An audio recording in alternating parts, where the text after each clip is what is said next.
G'day, folks. It's the coach here, and I have a sexy. Well, one, you are sexy, Gavin, my bearded friend.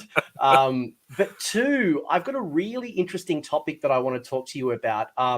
So for the folks at home who don't know who this man is, this is Gavin Grigar. I butchered that name, didn't I? Grigar. Yeah, that Grigar, one. Grigar. Yeah, you got I was trying to make sure I didn't say the N because, I was typing your name out. And I'm like, I called it Gringar. Grigar. Yeah, that yeah, was. but I'm like, no.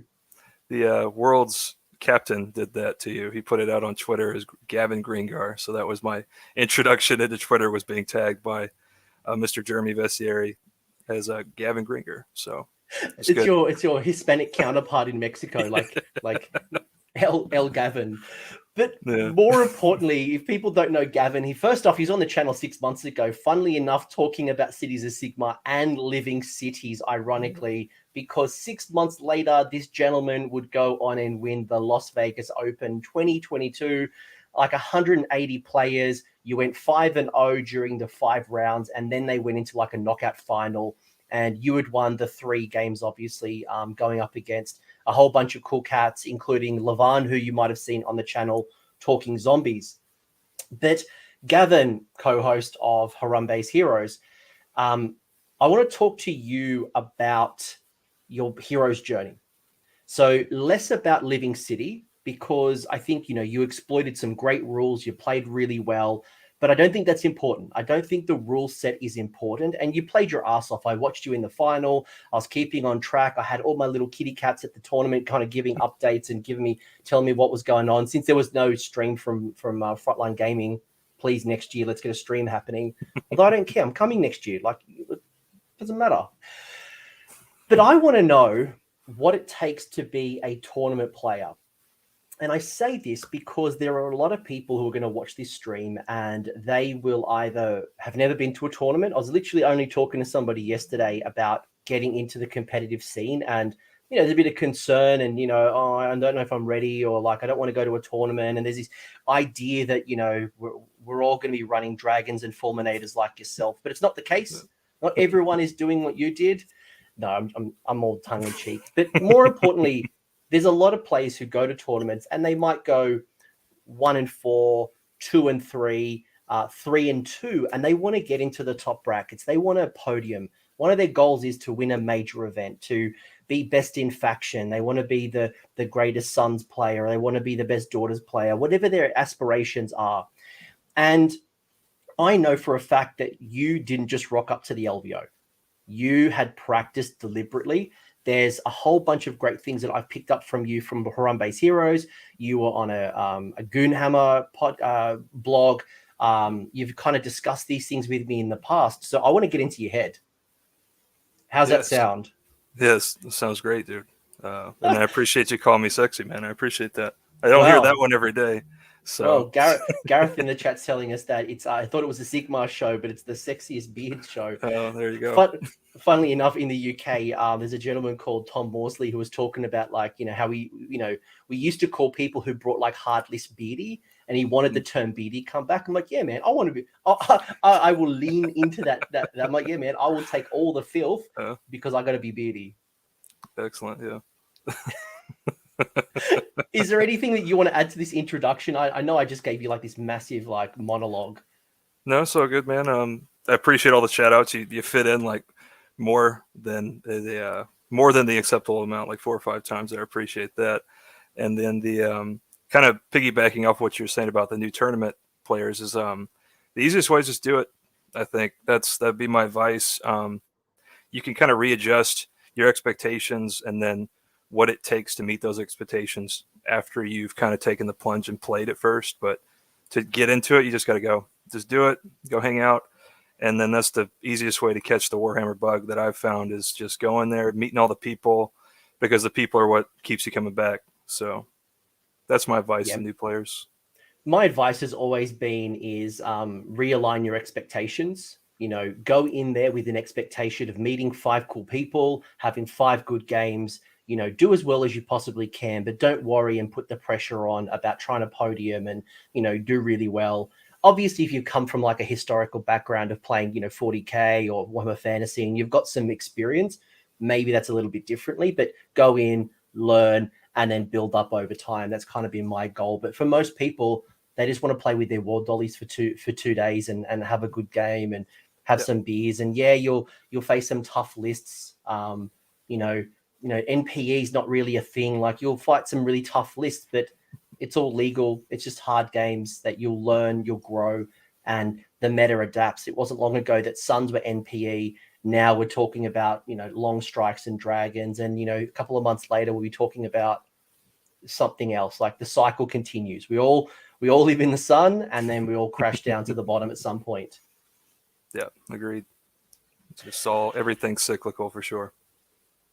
It's the circle of life. That's why you have multiple armies. So when you're a Gooms like Gits player and you're not doing very well, you got something to jump up. But sneak peek, Gavin's actually at the Lone Star Open this weekend running Gits. So we'll find out what madness he has on the coming up.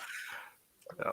But I do want to get into your head. Like I'm conscious of time. I've got to do some job interviews for some people I'm hiring, but I want to get into like the topic, right? Because you've obviously had an incredible run and you're not just a lucky draw. You've been consistently doing well in the competitive scene leading up to the LVO. So it's not like you just had this mad Hail Mary pass and you absolutely just, scored this major win. You've done it over time. So I guess take me back to the LVO. What was it like winning for you? Was this a goal of yours for the last 12 months? Is this like life-changing for you? Are you now pro and you get all the cash and the women and the boats and stuff? Like what actually happens when I win an event? Well, you don't get any of those things. So that's terrible. We should work on that as a community. It'd be awesome to give the LVO winner, the women and, and the boats. You quit your job because you can now go pro, right? It's like the amateur bodybuilders get the pro card. Right. That'd be excellent. But no to that. But I think the biggest part of consistency is just building your core game knowledge of everything in the game. So you learn how the core mechanics of the game work, and then you learn how you can kind of look at the armies as secondary mechanics almost. So you learn how those work, and then you learn how all those fit together. And then if you have really strong core knowledge, you can play anything, is the way I look at it. So yeah, I'm always looking to polish odds and ends that get rusty over time, because I found that I can't really hold more than maybe 6 or 7 armies in my head to a lot of accuracy, and then you've kind of you're trying to keep that as the rotation of the really strong armies, and then keep enough knowledge of the other things where you can polish it if you need to play against it. So that's kind of how I look at if you're looking at how to be consistent. I think that's one of the stronger parts of it. Yeah, for me, and I'll get into how you think about the game, but for me, when I said this to the Discord, literally the other day, is that I have been, I'm unfit from a tournament perspective. People know I've been, I was in lockdown for 4 months. Tournaments are only just starting back up in Australia. We haven't had any majors just yet.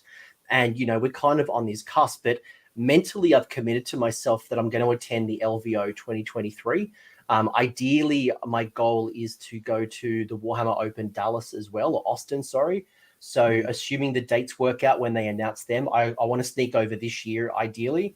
But come GHB 2022, I'm going to get myself tournament fit, because it does take time. If I want to do well at a tournament, I just don't rock up and just roll dice and win.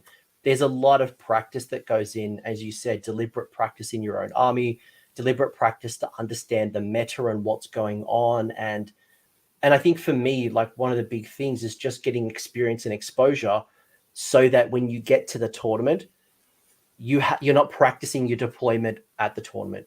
You know, where you see dragons, right, okay, a dragon's going to do this. I need to look out for the once per game ability. Should this happen, I'm going to deploy here, or I'm going to think about here, or I need to watch out for the Nitroconus, and your decisions start coming in, and you're able to respond better. That's at least how I see match play. Yeah, for sure. And then you're not spending time thinking about just mechanics on the game. You're spending more time on the decision itself, right? So if you already have all of those things polished, you're not compromising your ability to think through the decision itself. It lets you focus more on maybe calculating how the dice are going to play out or what the decision is, or paying attention to what your opponent's trying to do. Like more on those things instead of just spending time thinking about gameplay mechanics, which you can learn beforehand. So. Yeah, and that's probably one big key that I've shared with people is like learn your army first.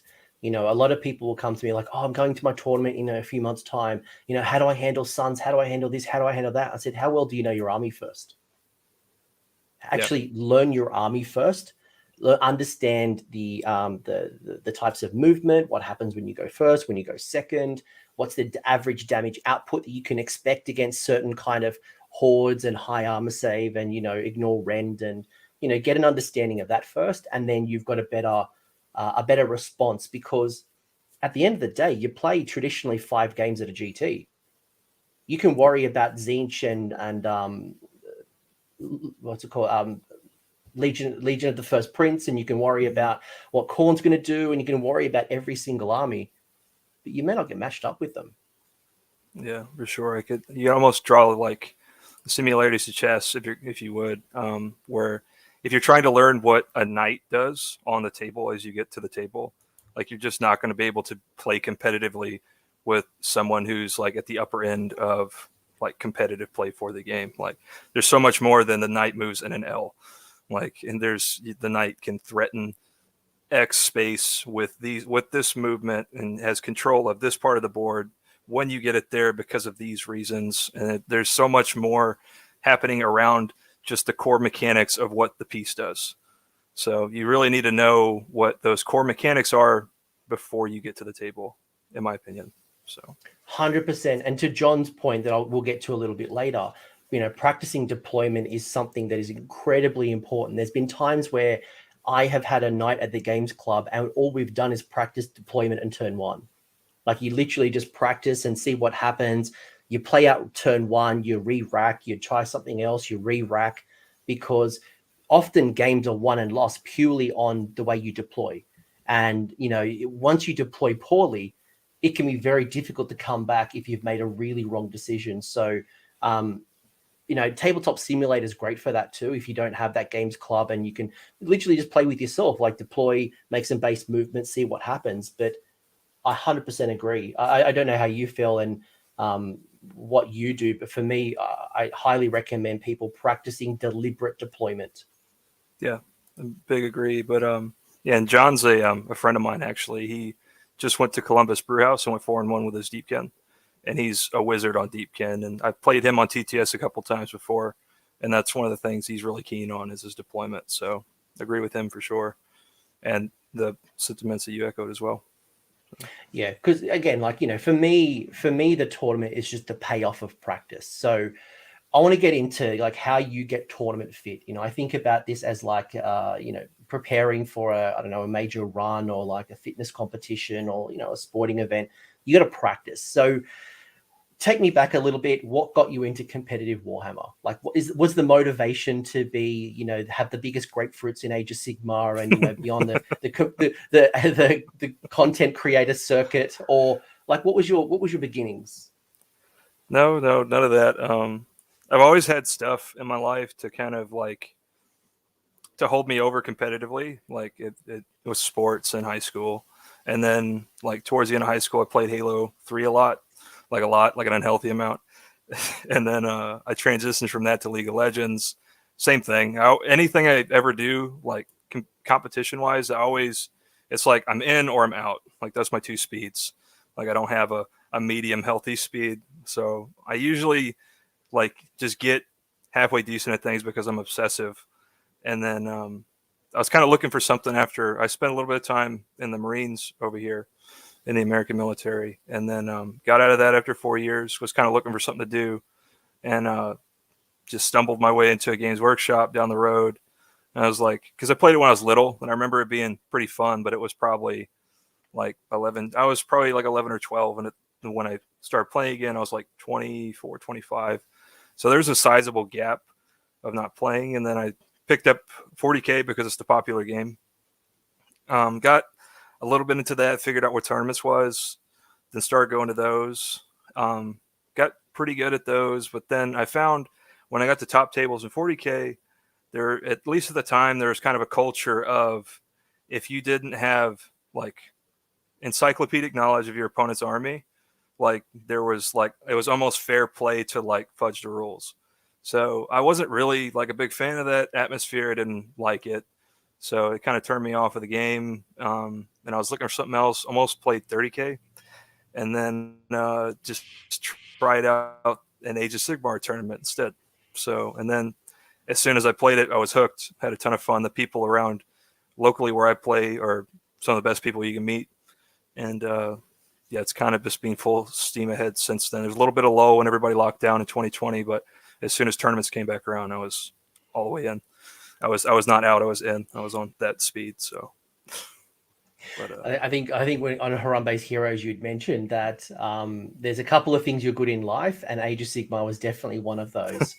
But for me, like when I got into tournaments, I have a long history of fantasy battles. I played Warhammer since like third edition, maybe third, fourth edition, but I'd never actually been to a tournament until Age of Sigmar. I just never kind of hit my radar for whatever reason it might have been. Not from a lack of concern, it was just never a goal. And, you know, my friends kind of like convinced me, like, you know, get into it. And it was the single greatest thing that I've done in my Warhammer career, purely because I've met so many people. I've made so many friends. The first tournament you go to is a bit worrying. You don't know a lot of people. You don't know the atmosphere. And then you come back to the next one and you see familiar faces. Then you go to the next one and then these people become friends. Then you go to the next one, they become traveling buddies. You go hang out at dinner. You go have some beers afterwards. You're talking at lunchtime about lists and what our games were like and how do we prepare. And, you know, we start vying for the tops of the podiums and things like that. And it's, I think as you get older, at least, you know, I at least for myself, I don't have nearly as many, not nearly as many friends. That's not what I wanted to say. You don't actively go out and pick up new friends, you know, just in your general life. But I've found so many people I've met have gone on to become friends from the competitive Warhammer scene. And that's not me being a YouTuber. That's reflective of probably a lot of people who go to tournaments, because we all have one thing in common, and that's Warhammer. We all have it in common. So we can talk about it when we get off, go away from the tournament. We chat, we join groups, we go to events, we all hang out with each other. There's banter. I love the scene. It's not just crush your opponent, drink their tears. There's a, you know, and I think that's probably one thing I want to share with people who are listening. It's not that's not the culture that you're joining when you step into the tournament ring. Yeah, for sure not. And then anyone that I've ever seen that shows a willingness to learn, like everyone's here to help you. There's not like an animosity for people that are trying to get better either, which I've found in other like competitive games. There's almost like an animosity towards, like, people know what it takes to get to the next level, and they're very like secretive and protective of that information and trying to keep people away because there's some kind of like jealous part of it, which is very strange to me, because the best games I've ever played Age of Sigmar are the ones where your decisions and your dice matter. So like it takes a lot to keep a game to Age of Sigmar close enough to make the dice matter in the game a lot of the time, because especially you see like a skill gap between two players. You'll see one player start to pull away with their decisions, and then the dice just don't matter. Like we roll them, but that the resolution to those dice is either like the skew would have to be so much to turn it the other way, or it just doesn't matter at all. And then some of the best Age of Sigmar that you can play is when you're making adaptive decisions based on the information you're getting from the dice, because it's almost like your emotions are kind of like on a roller coaster. You're very up and down. There's a lot of it's a word for it. I can't think of the word, but it's almost like a roller coaster ride. Is how I describe it. I really enjoy those games. Yeah, like you'll see, you know, top tournament players, people who do really well, you know, they will not say to you, I won or lost a game off a priority roll. You know, a very common excuse that you hear from people, like, oh, if only I'd won the priority roll, I would have won the game. But a really good player will actually not get into that position in the first place, because they know that they can't rely purely on a 50-50 roll. So they need to be making good decisions along the way. And this is all just micro decisions.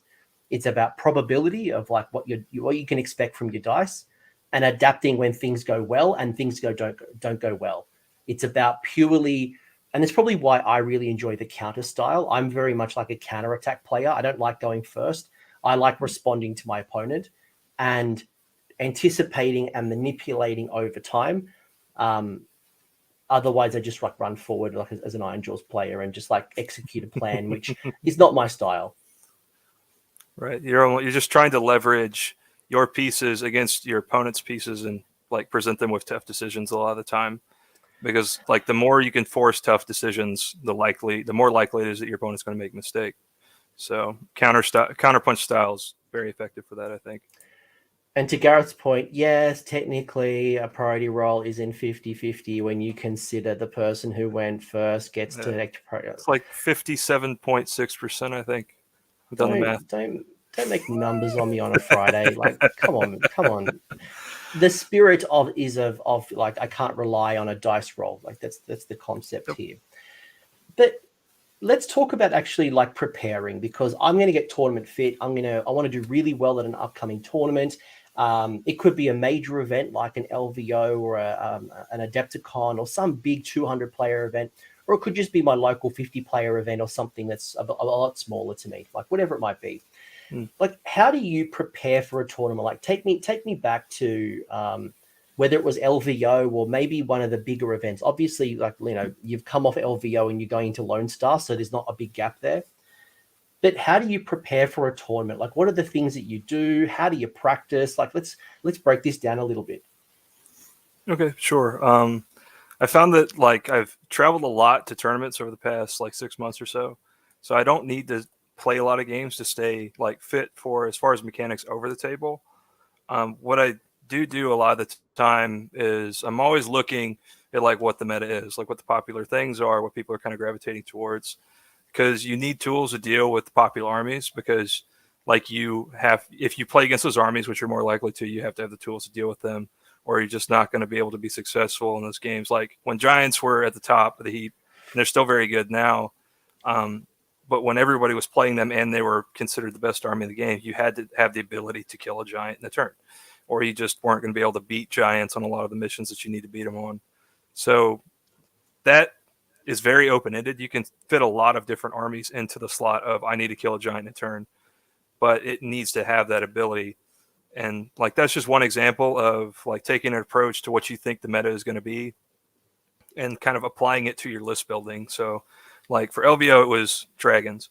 Like dragons probably going to be out in force, and then Stormcast in general, like with Thunderbolt Volley and Translocate, like all those tools are going to be something that you had to be aware of. Sorry.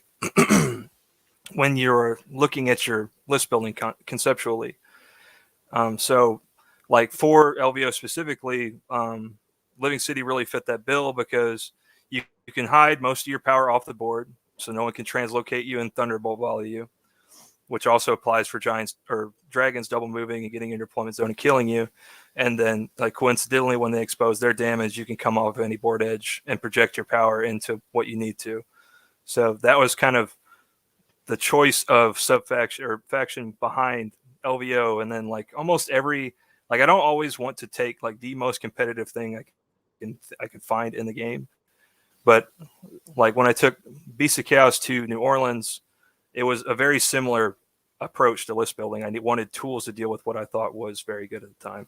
So no matter what your faction is, I think you always like, I don't consider faction choice like skill expression, because a lot of people like to play armies that they just like to play, right? But I do consider the decisions within your faction list building wise to be skill expression.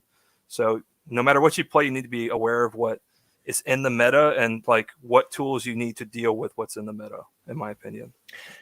And that's exactly why this discussion is not about Living City. And I don't really want to focus specifically on the faction, because like it was a moment in time, right? In 3 months time from now, dragons might go up, fulminators might go up, dragons might not be battle line. Like what the list was at the time is irrelevant.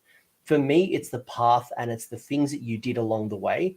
And I want to go back to what you said about the meta, because people throw around this term meta, right? And for me, I just share with people, like when they go to me like, what the hell is the meta?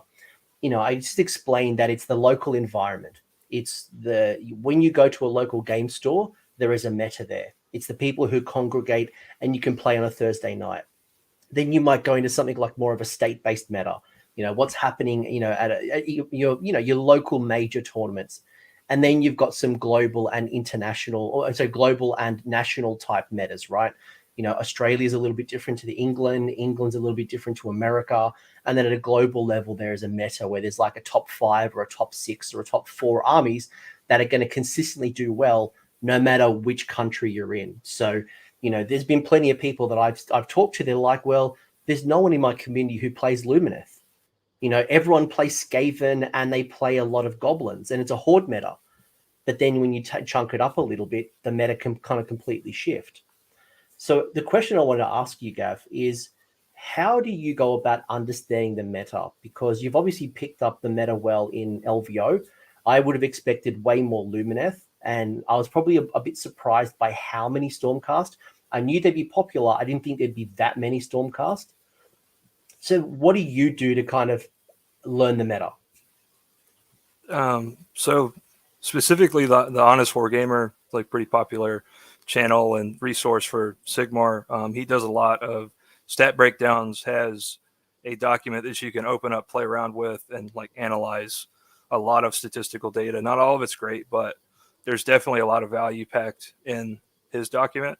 And then, well, a lot of people will go and like, when people think something's really strong, they're very vocal.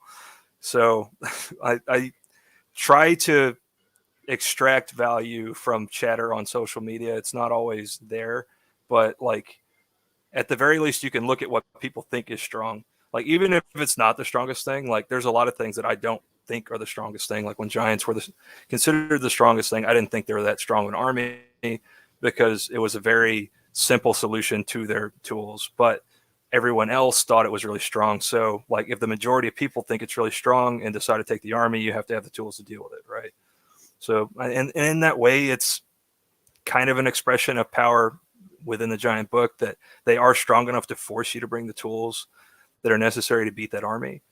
And then just in general, that's kind of what I look for. I look for like what is the chatter around other armies, and then like kind of what is the tournament scene like? What is the percentage of armies being taken in other tournaments leading up to a tournament? I'm trying to like predict in a way what's going to be at the tournament that I'm going to, right? So not 100% foolproof, but No. And like, you can never predict what the meta is going to be. You can anticipate and kind of see. I always try to look at it as themes as opposed to obviously you're going to have a couple of like top 5 armies that are always going to do well. That top 5 will kind of rotate over time, but there'll always be a top 5 that are doing really well. But I try to look at things like what's the themes, is it lots of bodies and hordes or is it elite? Is it going to be shooting, combat, a bit of both? Is it things coming off from reserve? Is there a lot of summoning? Is there a lot of like, what are the themes? Because one of the challenges that you can find, and I want to talk to you about list design in a minute, is that you can try to build a list that goes right. Well, Lumineth is doing really well, or Suns is doing really well in meta. So I'm going to build a list that is specific to Suns. But then during the tournament, you might face up against something completely different. Gloomspite kits. You might get face up against a completely different type of army that you haven't anticipated, prepared, or got an idea from. So I'm trying to more look at themes. And I think you had mentioned in the podcast, the Harambe's Heroes, there was a really good idea you talked about was that you'd seen themes where people were just building mortal wound output in their lists. But you wanted to have a combination of high quality, no rend. You wanted to have some rend, and you wanted to have some mortal wounds. So no matter what you were up against, you had some tools to handle them. Yeah, for sure. And anytime I build a list in general, I'm always trying to like have a diverse toolkit. Like if you just have one tool, like you're going to be in situations where that tool doesn't work. So you need to have a good toolkit, and then you need to have the knowledge to apply your tools correctly too. So I think that you need to understand what you're getting when you're building a list, and then how that list mixes in with other armies and how it interacts with other armies. And then if you want to take the next step, you can kind of skew those tools based on what you think the meta is going to be. But those tools need to also just be generally strong in addition to being good in the meta. But it usually lines up. Like if you have tools that are really good into the armies that are the top 5 armies in the meta, they're probably going to be good into the rest of the meta as well. Not always, it's not 100% foolproof, but you need to have options. You need to give yourself options in your list building. Yeah. And look, the Honest Wargamer has a great set of data. You also have people like AOS Shorts who will do the top 10 lists or the top 10 rankings of a lot of major events throughout the year. So follow AOS Shorts as well. If you are a subscriber to Best Coast Pairings, I think it's a really good investment for a couple of dollars. Actually, it's a bit more than that. But, you can kind of see all the lists. You can see what's going on in all the tournaments. And even, as you mentioned, the chatter, whether it is in Facebook or Discord or Twitter, see what people are talking about. You can go into any faction group right now. If I go into the Nighthaunt group right now, I can see what people are talking about. How do I beat this particular army? Or what does the Beast of Chaos additional rend from White Dwarf mean against us? How are we going to handle that? And you'll often see a lot of that chatter happening even at a faction level. So whether it is a games club or happening just broadly on socials, if you keep your eyes out, you'll see kind of what's trending. Yeah, agreed. That Beast of Chaos stuff's going to be good. That's my opinion. So you heard it here first on Coach talking about it, and I agree with that sentiment. I think that Games Workshop randomly reduced 2 of the strongest units in that book by about 18% cost-wise with Dragon Ogres and the Minotaurs, and then gave the whole... Bulgor. Yeah, Bulgors. And then they're just like, here, have a rend. Like the whole army can have a rend, and then you can rally on a 4+ sticks to the Herdstone, like just to try and get people to play the army. So it's pretty good now. Matt Newen went 4-1 at LVO with primarily Bulgors and things like that. So, imagine having like Rend 3, Rend 4, but then I guess the meta kind of adapts to go, well, let's say, for example, and this is kind of how the meta adapts, folks, is that something becomes really popular. And then you say, well, how do I respond? And let's say, for example, craziness happens and the top boards are flooded by Beasts of Chaos. What's the natural enemy to Beasts of Chaos? Well, it's Nighthaunt, because Nighthaunt gives 0 Fs about Rend. Right. So what happens is, like, then all of a sudden the Nighthaunt kind of raised the podium. So what do I need to handle Nighthaunt? Maybe it's hero sniping. So the circle kind of goes around. And for me, when I think about the meta, I don't think about what, but I think about why. Why is it that Stormcast are doing really well at the moment? Why is it that Luminous are doing really well? Why is it the Suns? And instead of trying to focus on a particular faction, it's trying to focus on a trend. And then either trying to lean into the trend or find the counter to the trend. That's how I look at the game. Yeah. I agree. It's very trend driven. Like, popular doesn't always mean strong. Like, I think the people conflate those two things a lot of the time. Something might be popular because it is strong, but that because it is the most popular thing does not mean it is the strongest thing, in my opinion. So definitely keep an eye out. Even Goonhammer as well will do reports and things. Like, there's a lot of creators out there. You can even look at, like, on YouTube, just what are the battle reports that people are producing, and you can see some trends happening as well, even just from what is Season of War playing, what is Rerolling Ones doing, all the different, like, Bulldog Hammer and that, like, all the different competitive focused battle report channels. Who are they focusing on? And not only does that teach you what's going on in the meta, but also you can kind of get a taste of how Jordan is thinking about his faction, how Ridge is thinking about his faction, because you're seeing it live on the table, and you can learn from them, even not being actually against Seraphon. Yeah, you see what tools they want and how they apply their tools. So you see 2 of the most important things that you can see to get better, I think. Yeah, and what's great as well as creators, well, you could say to them, why did you take crossbows as opposed to handguns? And Gavin would tell me about crossbows. Those Nighthaunt. Yeah, by the way, those Nighthaunt, like, it's an impending doom coming out. Like, I think they'll, depending on how the balance goes with the new book, it could be interesting, considering that for the last 2 years they've been flooding the board, flooding the meta with cheap Nighthaunt from the magazine. I don't think it hit America yet, but there's a lot of cheap Nighthaunt out there at the moment. So keep an eye out for those spooky ghosts. Yeah, those if the numbers are out of whack on that war scroll, they're going to be really strong because you can pop up anywhere within 9 inches and project your shooting power immediately. So that's what made crossbows good in Living City. So we'll see what the numbers are. They're either going to be like pointed out of the game or they're going to be too good. I think that's what I see happening. I don't think Games Workshop will get it right. So no, they never do. There's always a cycle where there's like something that's really strong. And then it gets enough attention that they get the points adjustment or the war scroll adjustment. Sometimes it's hot in the meta for like 12 to 18 months. That you normally find something will be at its peak for a while. You jump onto the trend before it gets, and then the stock drops. So one of the challenges, if you want to chase the meta, if you go out buy 50 Sentinels, know that eventually Sentinels will be hot garbage and you'll be sitting there with, this many. Or as Nurgle players are now finding they've flooded the board with lots and lots of Blight Kings, and now they're stuck with 45 Blight Kings and only really need like maximum of 20.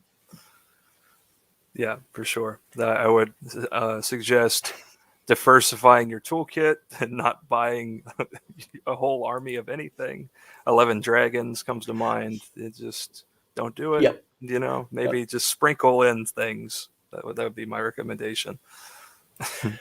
Speaking of sprinkling, how do you construct your list? Like, do you have a particular idea in mind? Like, because obviously you've built a Gloomspite Gitz force for Lone Star. You've done Beasts of Chaos in the past. You've also done Cities of Sigmar in the past, outside of LVO when we first spoke. Like, how do you build lists? Do you go like hero heavy? Do you go lots of troops? Do you think about shooting versus combat? Like, what are some of the decisions that you think about from a list tech point of view?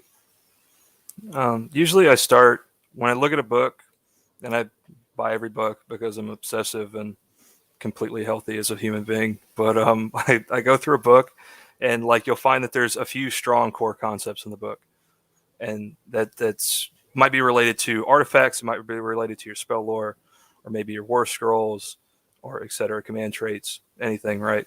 And so you have these really strong core concepts, and you're trying to make those core concepts line up with other core concepts that synergize well together. And then once you have like a really strong foundation list building wise, like you're looking for like maybe like 50% to 75% of your list to be set with these core concepts, you can start to put in peripheral tech that complements those core pieces too, right? So if you have something like big, slow, tough, does a lot of damage, you want something that can act as a vanguard to grab objectives and maybe screen your big, strong, tough thing or threaten your opponent's backline, like just very generally speaking. An example that I could use would be like the Beast of Chaos list that I had. I was looking on how to use Brayherd because they have a lot of complementary tech for Brayherd specifically. Lots of movement bonuses, run and charge bonuses. A lot of their spell lore helps out your Brayherd to artifacts, etc.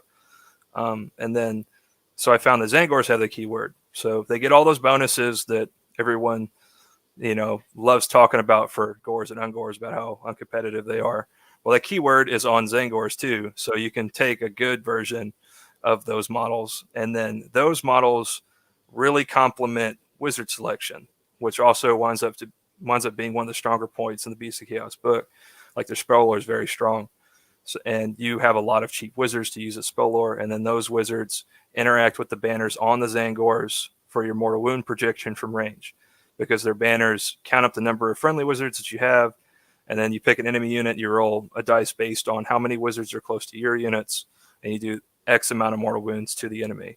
So that's kind of an example of synergy that I could But use. you didn't start at that point. Like I think I want to call out here that you didn't look at the book and make that immediate connection. You looked at a common theme, you looked at an idea, and then you started looking at war scrolls, artifacts, spells, additional abilities that would complement the theme. And sometimes you'll look at a theme and it won't work. The faction's just not good enough. Like, there's been plenty of times where I look at some really cool combination, but then I realize that my spellcasters aren't that strong.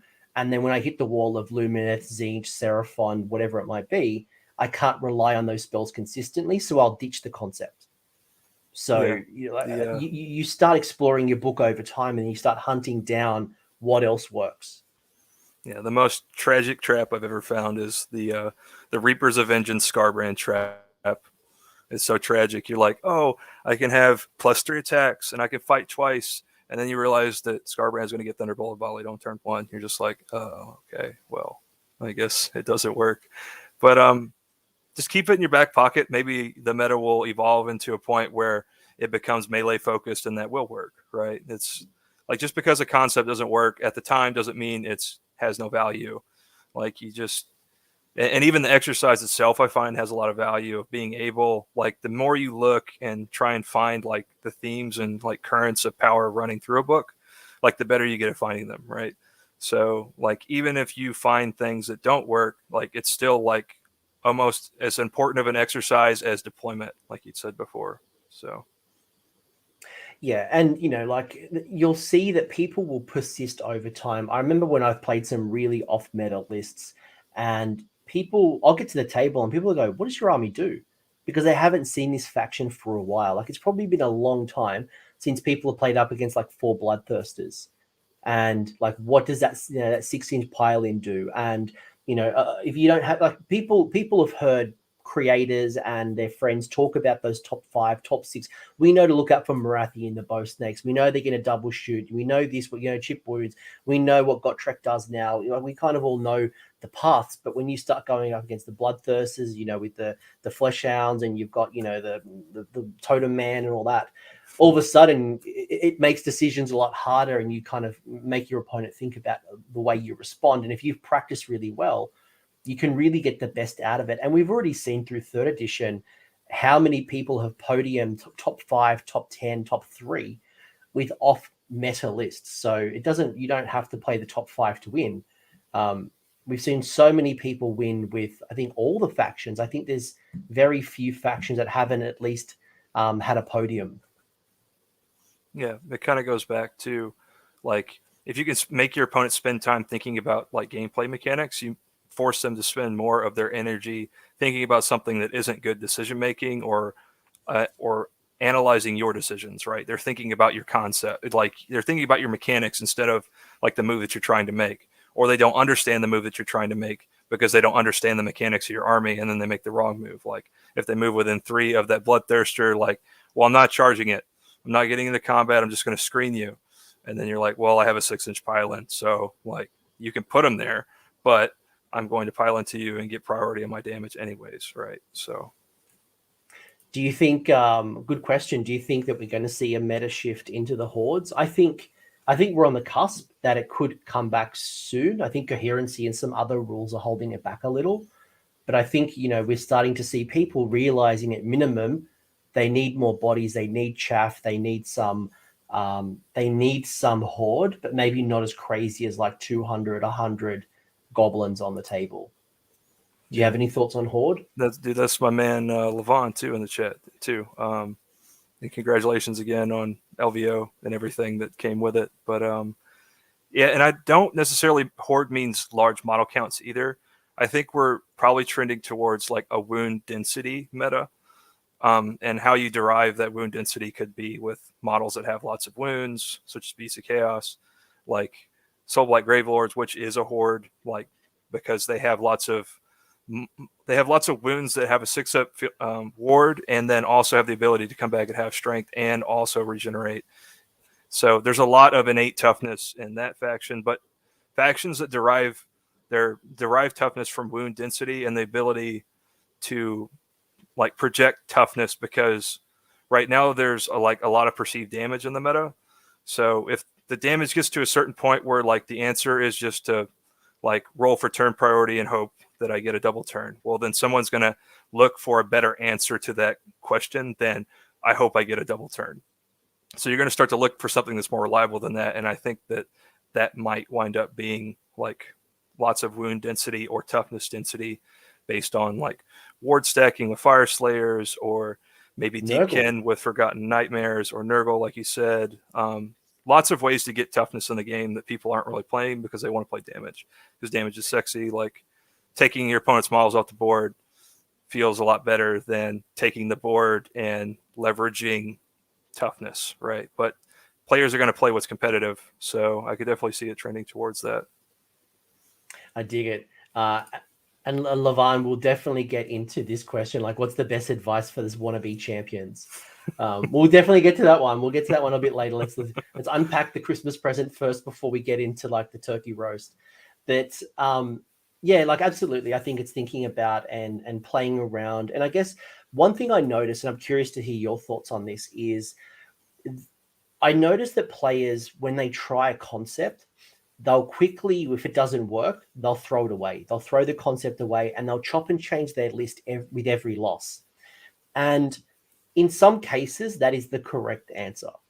In some cases, I find persisting with it because maybe you had the right idea, just the wrong execution, or maybe you just made the wrong decision at the time, or maybe you just, things didn't go your way. And to throw away an idea, I think, can be premature.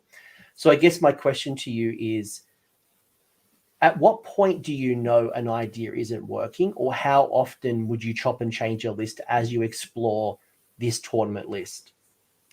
That's a good question. I have a lot of people in my circle that are also like very knowledgeable about the game. All the people from Rory's Heroes. I'm also involved with Team America right now.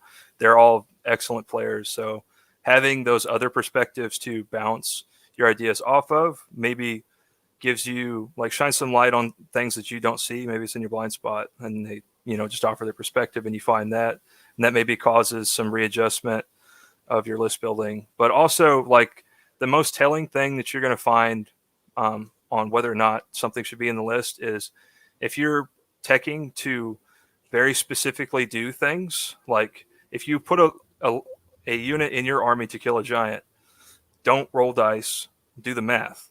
Like, and if the math says you're not going to kill a giant, then you need to have peripheral damage, or you need to pivot off of that piece if it's not going to work.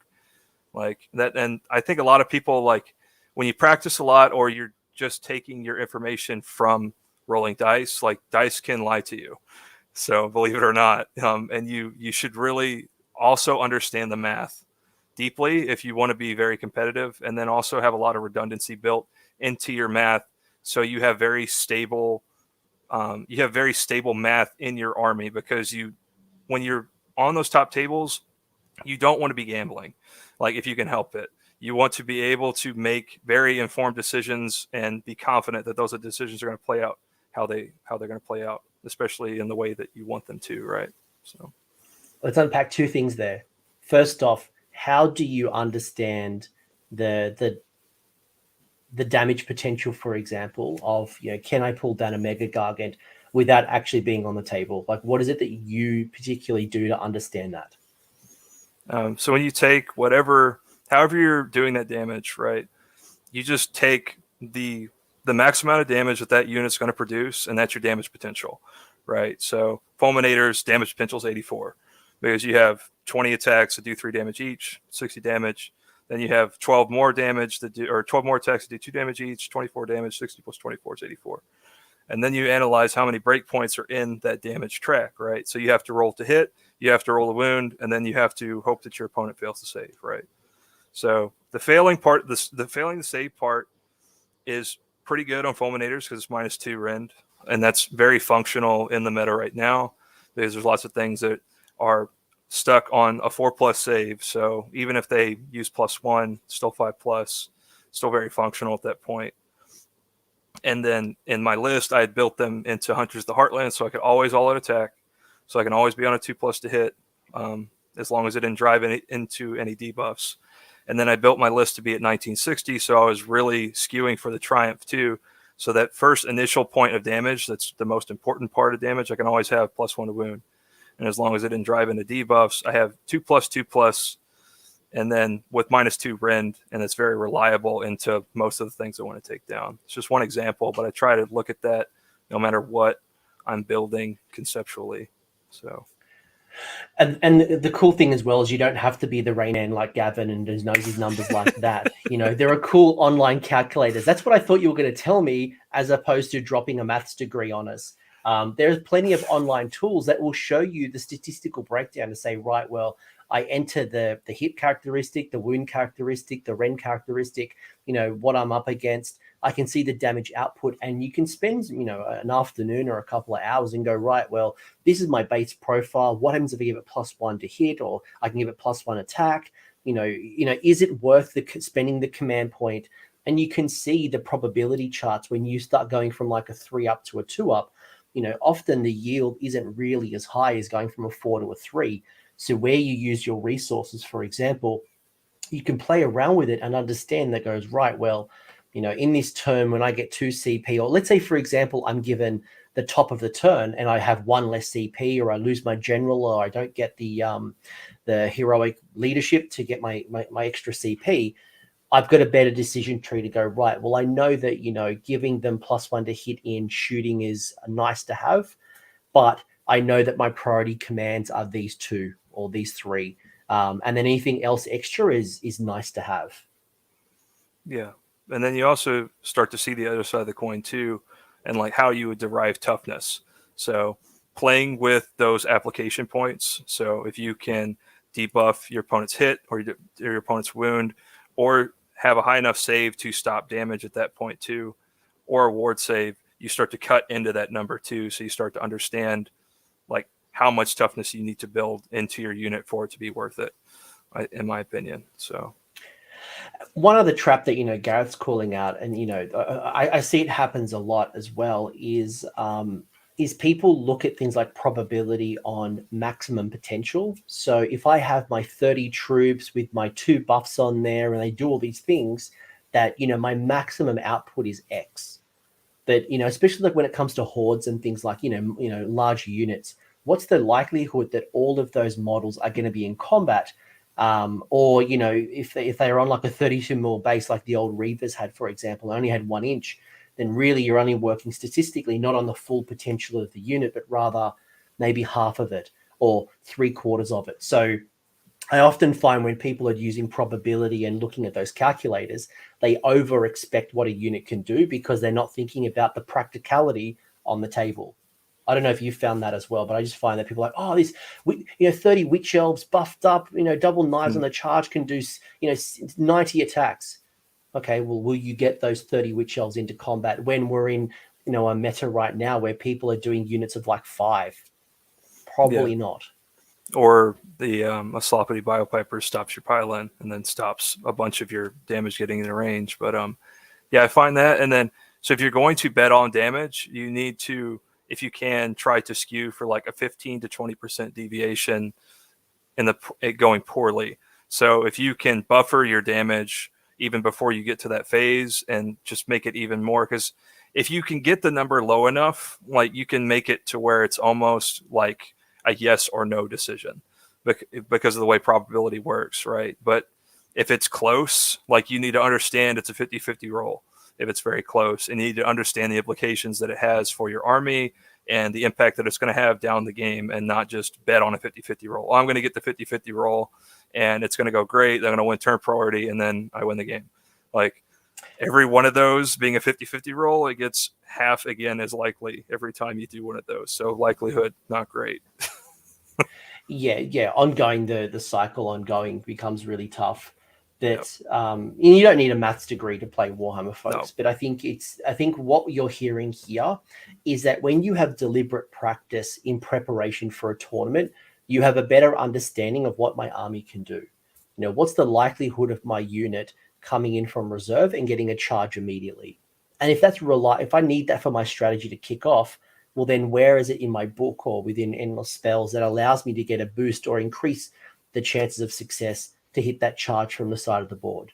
What's the likelihood that I could survive a double turn against a particular unit? Or what would it take in order for me to survive it? So if Iron Jaws, for example, are going to turn 1 charge you with 2 Maw Crushers, I can't control my opponent, but what is it that I can do to increase the likelihood of my unit survival? Whether it's going to be some type of ward buff, whether it's going to be some type of save increase, whether it's some type of, counter charge ability.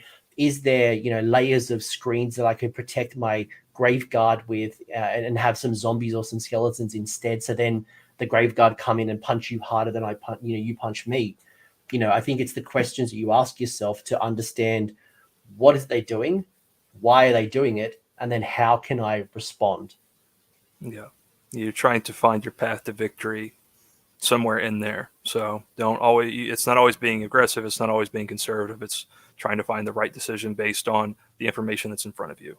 So it's a jigsaw puzzle, and always changing jigsaw. And I think that's the challenge, right? It's purely about just trying to understand how to, I guess, solve the problem. And I think that is a good mindset to have. And, when you lose, don't look at it like I lost. It's I've learned something about solving this problem. So next time I have a better solution, or at least I've thought about it a little bit differently. Yep, agreed. How often do you practice? Like actually over the board playing, not as much as I want to, but I play a lot. So it almost acts kind of like practice. Usually like before a tournament, I switch armies a lot, and I do a lot of thinking about it conceptually, and I'm trying to get at least a GT's worth of practice in before I go to a GT. A lot of the time I found is like the sweet spot for me, but I'm pretty good at picking the army up pretty quick. It's like one of the hidden useless talents I have. But for someone who can't pick up armies as fast as that, you need to find what your sweet spot is, and that's different for everybody, right? So whatever that winds up being, you need to have that before you get to the tournament, because at the tournament, you're just wherever you're at, it's going to be expression of that. And it's probably going to be a little bit lower than what you normally play at because of all the stressors around a tournament too. So you need to understand that to perform at a high level of tournament, there is prep work, right? Like you've been discussing beforehand. I think the key as well is, and I've had this conversation with a few people, is when you chop and change your list too often, they're models you need to buy, build, and paint, right? So depending on if you're like me and you've got an industrial shed full of models, or if you're starting army for the first time, there comes a point in time where you've just got to commit to your list, learn it as best as you can, as opposed to chopping and changing to the finest hour. Now, if you own the models and they're painted and that's not an issue for you, you've got a bit more flexibility, but it's about how much time you can commit. And I know for myself, I will, when I'm going into tournament season, I will at least aim to have one game a week, and once a month attend a store event, which might be 2 or 3 games. So, and the reason I try to go to those store events is because you get to apply feedback immediately. So when I play one game a week, if something goes wrong, or I deployed wrong, or did something that I should have done differently, I can't apply that feedback until the next week. I can't practice and see what I can do. But when I'm at a one-day with three games, in that store, I can do something. It didn't work. I'll try something different. And sometimes I'll practice things stupidly because I want to see what happens if a model dies, if a synergy doesn't go off, because I want to get that experience before I get to the GT and realize that, my opponent is smart. They've sniped off something didn't go my way. At least I've had those fallback experiences. That's how at least I like to play the game, which seems crazy, right? No, I agree. And then it's very close to what you're going to experience at a GT too, like a local one day, or you play 3 games. That's the amount of games you're going to play at a tournament. So you get to see how that second game is going to feel, or that third game is going to feel, just standing up, and then maybe your mouth's dry from from talking so much and not getting enough water, and then drink enough water, and just having those same stressors around the game itself and having experience with that will also help you perform a little better, I found. So I would rather make mistakes and make failures in practice. I'm in my professional life, I work in learning and development, and I work for a whole bunch of people. But one of the things that I talk about is practice in private what you want to execute in public, right? And anyone who's ever gone to a training course in work, they want you to do role playing and skills practicing, and it feels stupid to do it with your colleagues, right? You're role playing a conversation, you feel like an idiot. But it's better to do that in that safe space than actually do it in the real moment. And I apply the exact same theory when I go at my local store. I'd rather practice and do something stupid, and then at least I've tried it out. And if the situation happens again, I know what the outcome is likely to happen. So practice imperfection. That's how I find I make better decisions on the gaming table, because I now know the decision tree on what happens next. Yeah, you get farther down the path, like you're saying. Like you get over that initial failure, and then the fallout of that failure, and then you get to see how to react to the fallout of the failure. You just you have the ability to go farther down the path, like you're saying. Yeah, and go hunt people down. Like I always hunt people down. I'm like, right, well, for example, Lumineth Sentinels. I've mentioned Lumineth way too many times. They're not even the boogeyman. It's bloody like long strikes now and dragons, and there's other boogeymen right now. But let's say, for example, I go and hunt down my local Stormcast player who's running 1, maybe even 2 blocks of, long strikes with Fulminators and dragons. And they, the dragon meta is super scary right now. And like, I don't know what I'm going to do. And what happens if I face a dragon army? Well, go find it. Go challenge your local dragon player. Go online to Tabletop Simulator and say, I want a game against dragons. I want you to bring your best game, have that experience, and then go, right, if is my list designed to handle this, or what could I have done differently? Again, it's all about learning. Yep, agreed. Is there anything that you bring to a tournament that is like your lucky charm, or anything that maybe you have in your backpack that people wouldn't traditionally bring, like any secret sauce? No real lucky charms, I suppose. We've got like gear, we've got shirts and vests and stuff, and I'm always there. Like when I'm there with somebody from my club, or a bunch of us from our club, like in a way that like settles my mind even more. Like, so that's definitely like a lucky charm, just being around people I know. And as I've traveled to more of these tournaments, I've found more people and I've made friends with a lot more people. So like, I find that like, if you have somebody to hang out with in between rounds, that kind of like reroutes some of that awkwardness. You get over that. There's no anxiety, or there's less anxiety than there would be if you're there by yourself. Right. So I think if I have a lucky charm, it's like the people that I hang out with at tournaments are my lucky charm. So, I do want to call out this comment as well about the fact that having really good opponents as well. I wasn't going to talk the latter part about the Dallas Simpletons. I didn't say that. I'm just reading the comments. That's Tom. He helped TO LVO, and he helped Scott read TO a bunch of tournaments, but he's been keen to the trash talk we've had up to Lone Star. And yeah, the Dallas is the local punching bag in Texas, so everybody else beats up on them. But they've got some real lists this time, so maybe they fixed everything right. They brought really strong models, so they should beat everybody. So we'll see. Well, I wanted to call out more maybe the top half of his comment rather than the sass. Right. Gareth is always like sending me sass in Discord, but having good opponents and like making friends with them, because I think you'll find, at least in the communities that I play with, the most competitive people want to win. They want to play good games. They want to have good competitive games, and they will practice amongst themselves. They'll have game nights. They'll have like a WhatsApp or a Discord. So find yourself a good group of players and practice with them. And again, there's no such thing as failure. Don't worry about getting tabled. It's about getting those advice, asking your opponent. I think you do this as well quite well. Sharing feedback and providing, or even asking for feedback from your opponent. What could have I done differently? I was having a game with my mate Liam. We're playing Daughters of Cain versus Sons, and I asked him at the end of the game, even someone that Liam and I have gone to, the Masters series in Australia. I said, what could I have done differently? And, he shared an idea. I didn't quite agree with him, but at least it was a different perspective for me to think about and go, well, yeah, maybe Liam is right. Oh, no, in this case, I don't think he's right, but at least I've thought out the decision as opposed to doing something reactively. Yeah. And then like just communication's key, like you're saying, like, if you tell somebody something or ask somebody something and you can tell that it's not what you have in your head, right? It's not the statement that you have in your head or the information that you want inside of your head.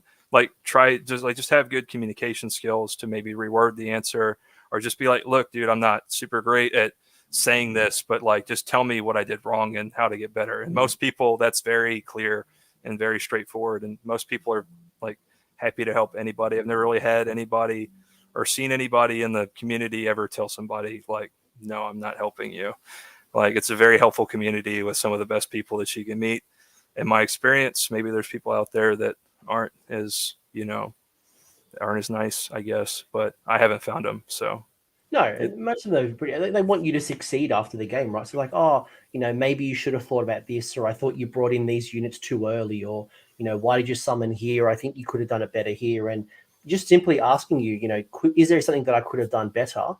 And leave it as an open question. It's amazing what people will bring to the table, and if you ask for feedback over a number of people, you'll get a much better idea, and you'll get even new ideas to the table. I hadn't thought about this, or if you had those Canary, it would have helped you in this situation. Like, yeah, actually, maybe I should bring some Canary into my list. I don't have that deep strike ability because I've been so focused on Snakes and Marathi. Yep, agreed. Do you think having a beard is more important than having good play? Well, if you can't grow one, then you can't have a beard. It's just like I can't grow hair, so like I don't have it. So if you can't have something, I don't know if it can be more important than something you have control over, right? I think one thing that Chase is mentioning here, and I want to get back to some of the other questions, but like Beasts of Chaos right now, and this is probably again going back to understanding the meta, right? So Beasts of Chaos have just gotten their White Dwarf this weekend or last weekend, and they're in Rend heaven. You're going to get Rend 5, Rend 7. This is not going to be uncommon, right? Like Rend 7 is a very possible thing. And like you could really freak out and go, oh my gosh, how am I going to deal with Beasts of Chaos? But how many Beasts of Chaos players do you know in your local scene? And I'm not asking, it's more of a rhetorical question than it is like, I don't need to know like a laundry list of all your opponents. But is the threat real? And unless I start seeing a whole bunch of Beasts of Chaos people, it's something to consider, but maybe it's something I don't want to counter because I don't need to, because it's the likelihood of playing that 1 or 2 Beasts of Chaos players at a GT is slim, but it's worth thinking about. Yeah, and then like the most we've ever seen like faction participation is like critical mass is like 10 to 15%, and that's 1 to 8 out of 1 out of 8 or 1 out of 10 games. So it's like you have a good chance of not even playing against some of that stuff at a 5-game tournament a lot of the time. Like once you get into the upper end, like you're maybe 2-0, 3-0, like the field condenses a little bit, but still like even like the very hardcore like medalists you might play once or twice at a GT. So there was a GT once where I played 3 out of 5 opponents as Petrifix Elite. Literally 3 out of 5 games were PE, and this is at the height of PE when it was really, really good. But then there's been times where I've had a bunny run where I've completely missed all the hot meta, like Change Host Zinch and just all the pink horrors in the world. Like I've missed those runs. Like sometimes you get really lucky, sometimes you don't. Sometimes you get those armies like really early on, and then you miss them. Like this is why like getting over fixated on the meta can be a trap, because you get too worried about what could happen as opposed to really getting to focus on what am I good at, how do I handle it. Yeah, it's definitely a trap, like you're saying. And Jeremy, who was my Phoenician chat only recently, is a good example of that. He just did Phoenixes, did it really well, and focused on Phoenixes and the trend of a lot of mortal wounds out there in the game, as opposed to probably worrying about all the different things. He didn't care about what things died in his list. Yeah, that's why I echo the same sentiment that he had in his statement of sportsmanship and then quality of game. It was probably my favorite game at LVO. Like looking back at it, my game 2 against Oliver Dempsey was also really, really fun. So those 2 games are my favorite games.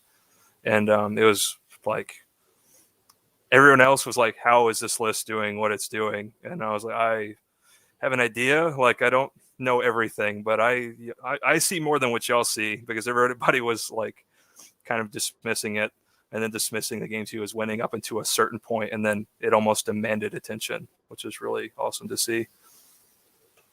All right, so you've you've read the meta, you've been looking at like AOS shorts, and you've been looking at the Honest Wargamers stats, you've been keeping an eye on the local trends, you've been practicing your list with good opponents, you've been attending events, you've been doing the maths hammer and thinking about like, statistical output and probability, and you understand what it's like to roll a 9-inch charge, and you're thinking about what your models can do and what they can't do. You've got this good basis, right? What does the night before of LVO look like, or Lone Star Open? Like, what does that night before look like for you? I usually sleep pretty good, because if you do all the work and all the preparation, like there's nothing more you can do. Like it gives you like a measure of confidence if you like know that you're very prepared, and like there's not much more that you can do. Like I found that it gives me a little bit of confidence. Usually that day's a travel day too, so I'm usually exhausted by the time that I get to wherever it is I'm staying for the night, and like I want to go to sleep anyways. So that helps a lot. Exhaust yourself the day before. That'd be my tip. So you actually get a full night's sleep, and you wake up the next day like ready to play, because you're not going to learn how to play the game in a night. So don't try. Just get a good night's sleep so you perform at the level that you are, would be my advice. Yeah, I usually try to keep it as chilled as possible, knowing that, it's a full 2 days. You're going to be thinking about a lot of things. You're never off because you're talking to people, and like the time to be silent is pretty slim. So I try to enjoy the silence of the day before. And I know some of my friends actually will play a practice game the night before, which I think is absolutely crazy. Like the last thing I want to be doing is adding extra games the night before, unless obviously I was going to a trip where, like again, Adepticon, LVO, CanCon, a major event where I haven't seen friends and they're coming into a location I haven't seen for a while. Yeah, I want to hang out with them. I maybe have a practice game. I want to, I had a great game at Adepticon with Chuck Moore playing, a game before the GT. But outside of that, yeah, I want to chill out. I want to have a good sleep. I want to have a good meal, something low key, the calm before the storm, really. Yeah, so grab a beer with your buddies. That'd be my advice, because I don't know how other people's joints are, but mine are screaming by the time I get to that 4th or 5th game at LVO. Like my hands were cramping on that 7th and 8th game, which was funny. I had never had my hands cramp from playing Warhammer. I felt very fragile and old. But maybe it's my age, but it's always the back. I'm like, oh man, like I'm bending, especially if you got like those low tables and you're bending over constantly, and like, oh man, just like need a good gym session. I need to like do my back. Try to sit as much as you can at tournaments too. That's a pro tip. Like always, whenever like actively think about sitting down, because you'll just stand there for no reason. Because I found that like if I don't have anything to do, I just stand there if I'm not thinking about it, and you burn your joints up. So sit down. If you got a chair, sit down in the chair. You feel it on day 2, or in your case, day 3. Because it is that endurance piece, which, like mental fatigue is crazy, especially like I know like when I've gone to some GTs with my Gloomspite Gits, I play with a very rule heavy Gits. Like I have like the Loon Boss, I'll have the Sneaky Snufflers, I'll have my Fanatics. I've got all these different combinations, and they've got all these different buff ranges. One's wholly within, one's not wholly within, one's 12, one 18, one 6. One happens at the start of the movement phase, one happens in the hero phase. And I find that I burn myself out mentally. Do you have any advice around like avoiding the mental burnout? So kind of like what I mentioned before about like practicing your mechanics so you don't have to really think about them. I also on the obsessive component, I have a binder where I write down all of the rules that I think I need to remember, and the wholly within ranges and stuff, very unhealthy, and all the bad things you could say about that, but it helps me play better. So I write down all those rules, and like phase by phase too, like almost like AOS reminders, like similar, but I handwrite it because I find that I remember it better that way. So whatever you need to like remember your rules, do that. Well, as an adult learning principle, when you write something down and if you color it, you have a far better rate of retention than it is if you just like read it. So I think just there's some corporate speak for you folks. You learn more when you write it down. But you're right. Like I tell people to do like AOS reminders, and it's not that you don't you might not need it, but just having a checklist to go, right, I'm in the hero phase, it's the thick of the battle. It's more like a checklist. Like, did I cast these 3 spells? Did I activate this? Did I do this?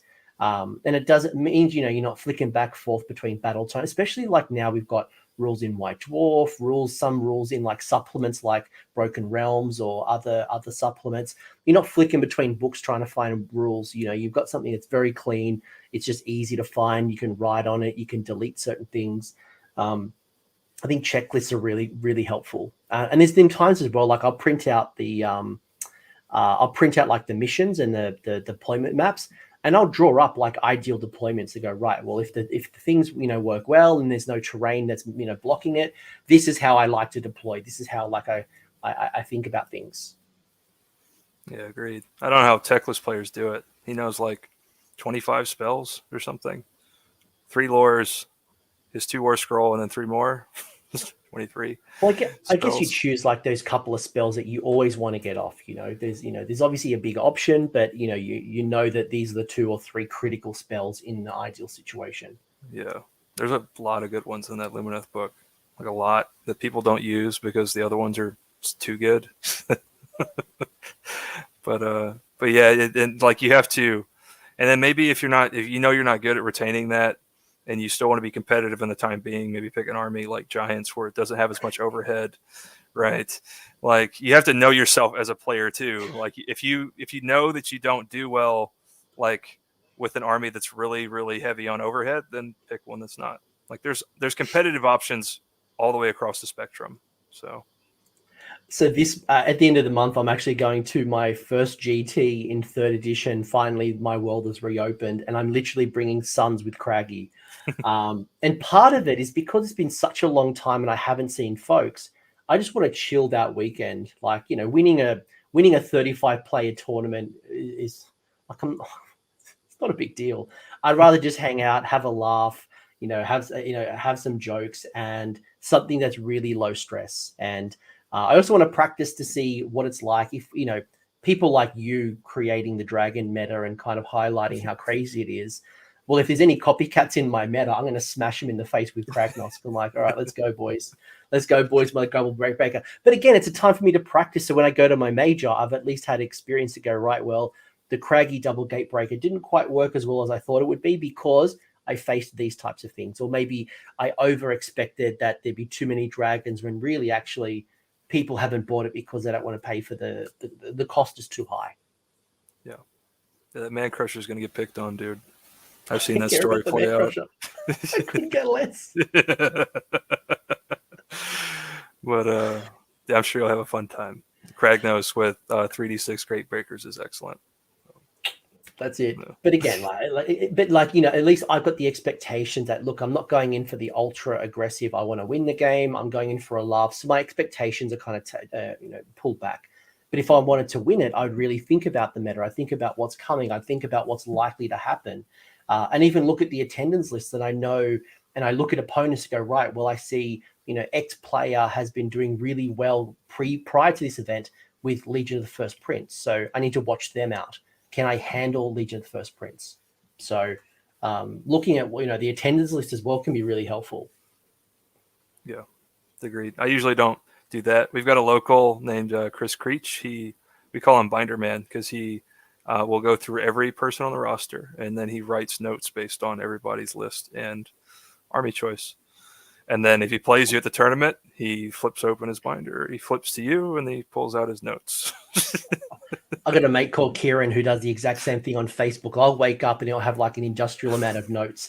So maybe they need to talk to each other, and maybe he can write me a binder. No. But it's look again, but we've done all the practice, we've done the prep. You've got your good night's sleep. Do you play a lot of tournaments where the battle plans are announced in advance, or are they ones that are announced like on the day or not long before the round starts? I've done both, and then I've even seen most people hide their battle plans before the roster's locked. So they lock the roster, then they show you the missions. Like that's the standard I see most. But some people even let you see those, and I don't like that format because people are going to tool for the pack, which I would encourage you to if people are doing that. But I would also encourage tournament organizers to not do that, because I don't like what that does to the game state for a few different reasons.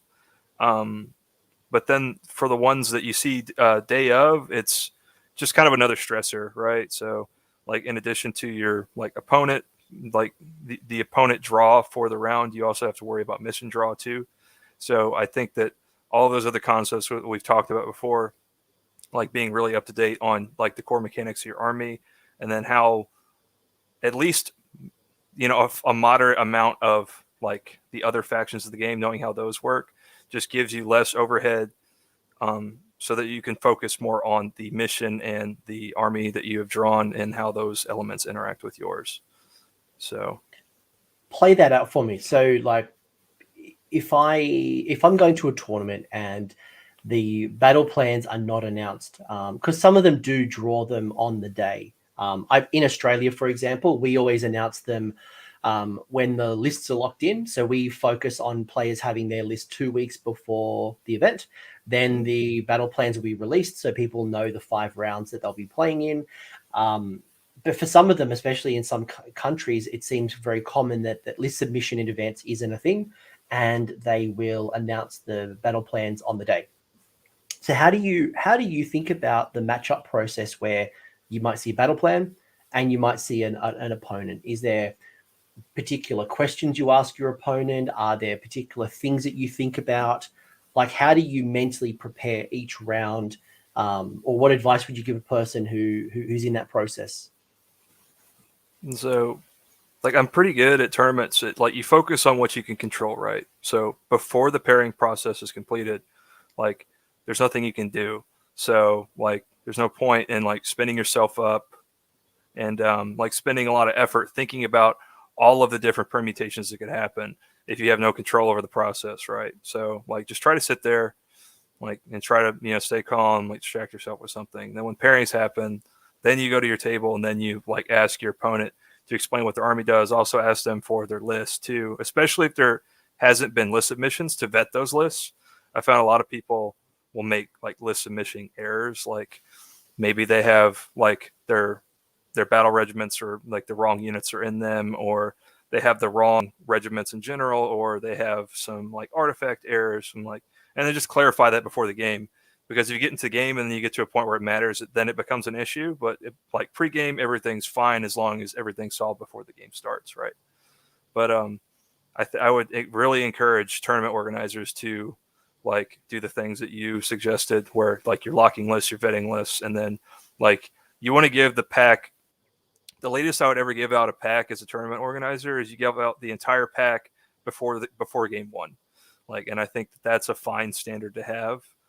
Because you create a lot of friction like needlessly in your tournament as a tournament organizer if you're leaving up that many blind spots. Like if you're not vetting lists and then you're just randomly doing missions throughout the tournament, you're going to create a lot of friction for yourself, a lot of headache for yourself for no reason. And it's all headache that can be avoided, I found. So yeah, and that's partially why we do lists 2 weeks in advance. It allows us to also lock out Games Workshop. So if there's an FAQ or a battle tome that hasn't been FAQ'd, we can lock that out to say no, you're using the old version. Or there's been times where we've house ruled to go, look, the Maggot King of Nurgle book is pretty okay. We got a couple of questions like are the trees and force multipliers or not? So we'll house rule that. But otherwise, it is very thick and fast, and it also obviously helps prepare people and get some exposure and think about things in advance. But I want to talk a little bit about the actual matchup process. And one thing that I don't think players do well enough is the pre-game discussion, because I think a lot of the problems that might happen at the tabletop could have been avoided through an early discussion and avoiding potential I gotchas.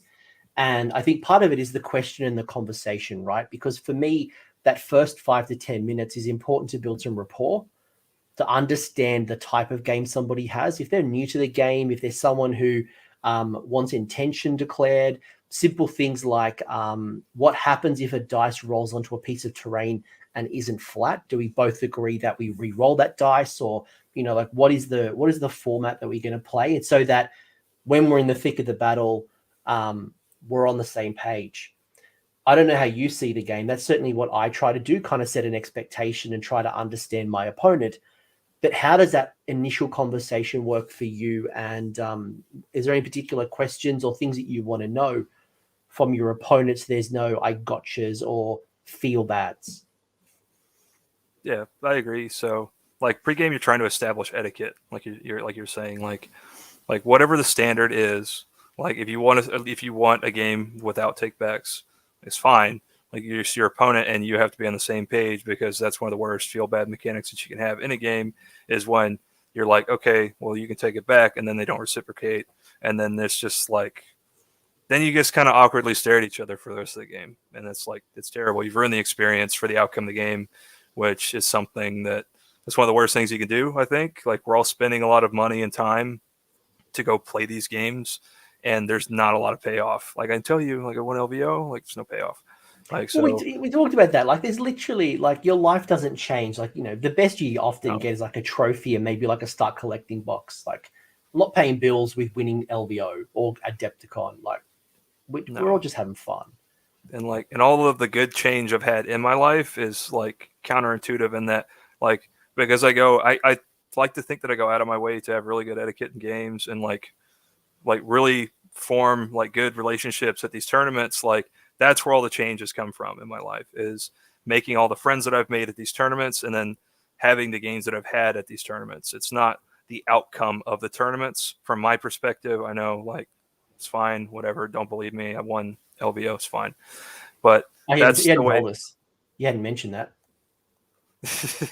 that's the way I see it, is that like the friends I've made along the way and the games I've had are like, if there's something life changing about the game, that's where it's at. So, all right, I want to talk about something competitive that kind of hit my radar this morning. So I missed part of this and I had to loop back. So my mate Gareth in the chat had asked me and I think it's a worthy question. So Vince Venturella of Warhammer Weekly fame had mentioned something in literally 24 hours ago on Warhammer Weekly this week, talking about tournaments. And specifically, he was talking about rankings and tournaments and the importance of rankings, or maybe the lack of importance. And he thought maybe people over focus on rankings like the ITC or the Masters, or your position in faction. Has being number one player in faction, top 10 in America, has it ever been important to you? Is it important? Why would it be important if it is?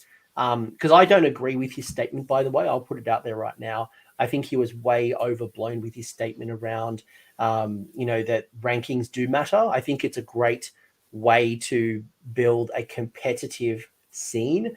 I don't think it's overly important. Your life doesn't change when you're the best Gloomspite player, but I think it's great to compete in a friendly manner against yourself and your opponent. How well can I do in my faction, in my country, in my state?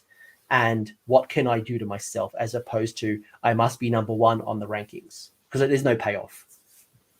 Yeah, that's like I said, that there's no payoff, like you said.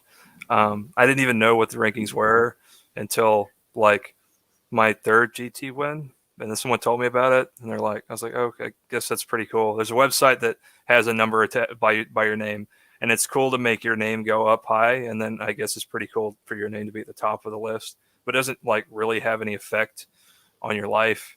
And I think the only way you'd make those rankings like actually matter, because like talking to people, most people, there's not a lot of people who actually care about ITC rankings. I don't think. Like I don't think there's over 1,000 people. Like I think there's a few hundred that like actively check that and like really, really care about it. And the way that you would make it matter more is if you attached money to that ranking, and that's like a whole nother can of worms that I don't necessarily think the game's ready for. I think there needs to be a lot of structure in place before like that is on the table. So yeah, I don't really care about the ranking. Like it's just a snapshot in time. Like at some point someone's going to be higher than me, And at some point, like there's people on that list that are lower than me that are every bit as good as me or better than me. Like that ranking doesn't mean you're the best player in the world. It means that you have the most points that these people that someone has decided are important based on a certain metric that you performed well in. It doesn't, and that metric is not actual gameplay skill, in my opinion. So I travel a lot and I got a big score, but I couldn't agree with you more, because my ego and my reputation is not tied to my rankings on the ladder. So, we're all in different life positions. Some people can travel, some people can't travel, some people can't afford it.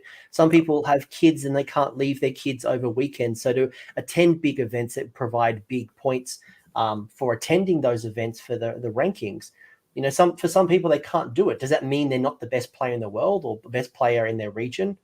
Well, no, just because you're on a ranking. But I also think there's a lot of benefit in it, because it does create, we all like ladders. We all follow sports teams or some type of, I think it's what it means to us. And for me, it's always been about friendly competition for myself. How high can I get myself onto the rankings? And it pushes me with a goal over a competitive season, and as opposed to, I need to be top 10 because I'm the best and I'm going to be a creator, and then I'm going to tell everybody how amazing I am. And like, there's no flow on effect to any of these rankings. Yeah, it does. It gives really good exposure and networking opportunities, though. I think that's the most value that the ladder provides, is it gets people talking about each other's regions, which is really important, especially as I think things start to open back up. Like, that's how the game's going to grow, is that we all start going to each other's stuff. And then from there, that'll just create more growth, I think. So in that regard, it's important, but like actual value of the ranking or what that ranking means, it doesn't mean that whoever is the number one ranked player is the best player in the world. I don't think it means that, but I guess somebody does. So No, certainly I've never seen a player with like, I'm number one ranked ITC player, and they look around and, it's on their Tinder profile and things like, it's not going to get you chicks, dude. I promise. It's not an accomplishment I've seen on LinkedIn either. Just, for anyone who's looking to make that transition to the corporate world, it doesn't help with LinkedIn. There's a couple of burning questions, I guess, would kind of wrap things up, because I think we could talk a lot about this. And I think if I think about majority of this discussion, what happens at a tournament is a payoff to everything you do before the tournament. The thinking about the list, it's the discussion with friends and other people in the community, it's looking at the meta, it's deliberate practice, it's having, thoughts about what's happening on deployment, thinking about battle plans, thinking about what are the battle tactics I would use. There's so many things that happen that leads up to the tournament, that if you want to win this tournament, I guess if you're at this point and you haven't got it yet, it's about the preparation. So if you want to do well at a tournament, it's about finding a list, sticking to the list, practicing with the list, and then making better decisions on the table, because you've done all the things that have happened before. Because there's been plenty of times where you rock up to a tournament, you haven't done the most amount of practice, and you're a bit of a deer in headlights. Yep, agreed. So it's like anything else. On probability in. Yeah, it's like anything else. You got to practice to be good at it, and then like the obsessive people naturally get better. So if you want to be good, dude, be unhealthy and how obsessive you are about the game, which is easy to do. So, do you think priority is important? Like, not priority, like drops, because I know you had won 7 out of 8 drops deployments through the tournament. I think there's only one time where one of your opponents was able to outdrop you. Did that play a big part? Because I know there's been a lot of talk about battle regimen and the importance of battle regimen, and should it even exist? Do you build your lists around the race to the bottom, like the lowest drops possible? It's just, you have to evaluate the tools and like the different ways your book projects power. Like Seraphon can be really high drop. Like Living City wants to be low drop because you want to put people on the first turn, because the threat of double turn with anything that's very damage oriented is going to be more important than going first a lot of the time, I found. But yeah, you just have to adapt to whatever your book does well, I found. And then I think it's good that battle regiments matter because in the way that they are able to make your opponent, they're able to force your opponent to go first, right? Because if the game state ever gets to a point where like I can build a list that goes first and wins at like a substantial win rate, like then the game has been lost and needs to be reworked. Like at the end of 2.0, like you could build low drop KO and like consistently in the game on turn 1. That's bad for the game state. Whereas like you really want your game to develop into the like the 3rd, 4th, 5th rounds. I think that's where a lot of the magic happens. So, which is why I've really enjoyed Sigma having that scissor paper rock. I think you see it in 40k a bit more, that you see these runaway lists where, you know, 1 or 2 factions just has some really powerful tools and it becomes the list. While Sigma certainly has like, well, you know, this kind of list is really doing really well and it does well against this list, but there's a strong counter as well. So it's always been like a bit of a scissor paper rock in most cases. There's never been too big of a runaway in our game. Yeah, agreed. Although that book release spec, I heard some nightmares about that. And then the Daughters of Cain when it came out the first time with Witch Elf Horde, I've heard stories of that. So yeah, I mean, like I was around when Grizzlegore first came out, and you know, like you know, like they did cause a bit of havoc and they did get kind of reined in with the FAQ, but I smashed them with bloody fanatics. Take the charge with a whole bunch of goblins, inspiring presence to make sure they didn't die, then release 5 fanatics and absolutely annihilate them, and then they ran in. But like, again, like scissor paper rock. Gits. Speaking of Gits, actually, last question, and I do have to go interview somebody for a job. Ironically enough, I go from YouTube interview to corporate interview. There you go. Gloomspite Gits is your faction you're going to play this weekend at Lone Star, but also I guess the upcoming rest of the season, right? So you've got the new ITC season, you've got the new Texas Masters season. What are you thinking about? How are you planning? Do you have a faction in mind? Are you exploring a concept? Like, what are you thinking for the future? No plan. There's always like one of my favorite things to do is pick an army at the last second and then like the mad dash to get it ready in 2 weeks. I've done that a lot, and I found that for some reason I like that. In my head, I hate it, and then I wind up doing it every time. So that means I have to like it, right? But well, I was gonna ask you the opposite question. I was gonna say, how long should I choose my faction before I get to a GT? And folks, don't listen to Gavin on this one. That's terrible advice. Realistically, like how soon should I kind of start to think about settling my list, my faction? Yeah, it depends on how much time, because time is relative, right? So, like if you have the ability to play a lot of games in 2 weeks, then 2 weeks can be enough. Where most people can only allocate so much time to the game. So like if you can play once a week, then you need to line that up over time and give yourself enough time to practice, right? So yeah. In the ideal world for the average Joe, you know, I would really be trying to settle on my faction, you know, 3 to 2 months out. Again, depending on, do I own the models? Don't I own the models? Do I have to paint? How much do I want to paint? For some people, it could just be adding an extra character. For some people, it could be painting a whole bunch of units, and depends on how much time you paint. But really, 3 months out, I'm trying to think about what exactly I want to run.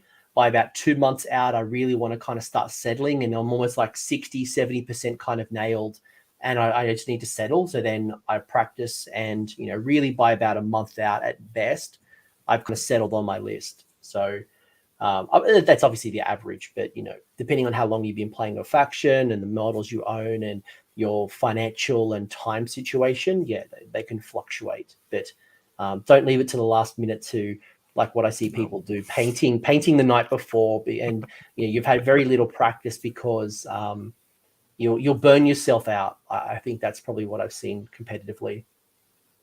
Yeah, agreed. The healthy way is what you said. The bad way is what I do. So. Yeah, but you're the one who won the LVO. You're the one who won LVO. So maybe we should all just pick up our faction 2 weeks before, list it, and just YOLO it. Yeah, I guess. Any final things you want to share to the folks? Certainly, if people want to hear more from Gavin, you're on Twitter. I'll put your details in the description. I think I've forgotten to put them in there. But more importantly, you're on YouTube. You've got a cool podcast. It's very raw. Harambe's Heroes with the gorilla. There you go. Yeah, with very low production quality, but the content is halfway decent. So. You remind me of my crew, well, one of my crews in Australia called Measured Gaming. They are, I think you guys would get along really well. It's just like raw, competitive, no filter, just having a laugh. But I'd highly recommend people go check out Harambe's Heroes on YouTube. I don't know if you're actually in podcast form, despite being called a podcast, but you do chats and they're quite interesting. Yeah, I appreciate all the shout outs. I think you've got it all covered. And I always appreciate you having me on, man. It was a really good talk. So that's a pleasure. Well, I expect a bit of hospitality when the Warhammer Open Austin. I fly into Dallas, but if assuming that the dates come out and hopefully they come out, for the GHB, love to come. But if nothing more, I'll see you at the LVO. Yeah, absolutely, man. All right, well, I hope everyone enjoyed that. I'm going to do the outro, but Gavin, thanks again for your time, and I'm going to go to legitimate work. Thanks for sticking around until the end. I hope you found that video interesting and you walked away with a few new ideas. If you did, I would appreciate it if you hit like on the video, as well as left me a comment. Let me know what your thoughts are in the comment section below.